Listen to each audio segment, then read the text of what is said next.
Recent test scores suggest that single-gendered schools perform well than co-ed schools. I went to an all-boys school in Toronto to find out why. This is Neil McNeil Catholic High School in Toronto.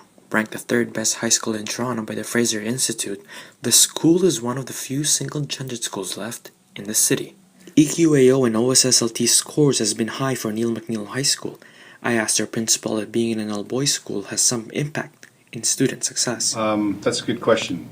What impact do I think single-gender schools have on standardized tests? Yeah. I think there is an impact overall in the seriousness that students in a single-gender school commit to their studies. On the issue of focusing in class, the headmaster noted that less girls means more studying for his I students. think it does. I can't really put my finger on it exactly, but there's probably a series of small things that are somewhat immeasurable. Like I don't think we could measure attention. If we could, we'd probably find that maybe boys in a single gender school focus more on what they're doing. They will work together in groups better with each other because they're like-minded, and it's possible that because there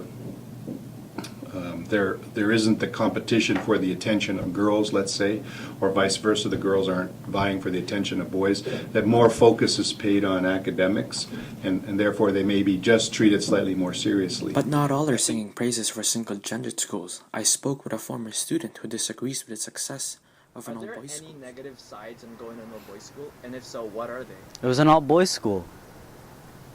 What else could be negative about it? It's an all-boys school. In terms of focusing, were you able to focus more that your buddies are around you or no? Buddies don't help you, to be honest. They distract you a lot. And Raiden Palanzi can find solace in a statement given to me when I asked the school board about single-gendered school expansion. They said they are not planning any new schools. The principal stopped short on endorsing the notion of new schools, but rather floated the idea of micro single-gendered classrooms.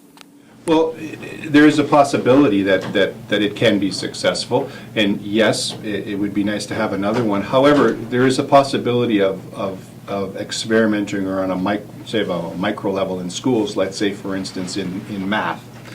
It would be possible to do an experiment in a school to say, let's take a math class and fill it just with girls, and another math class just with boys, and one that's co-ed, and have the kids opt for it and see whether over the course of a couple of years whether there's a difference in those classes in the results.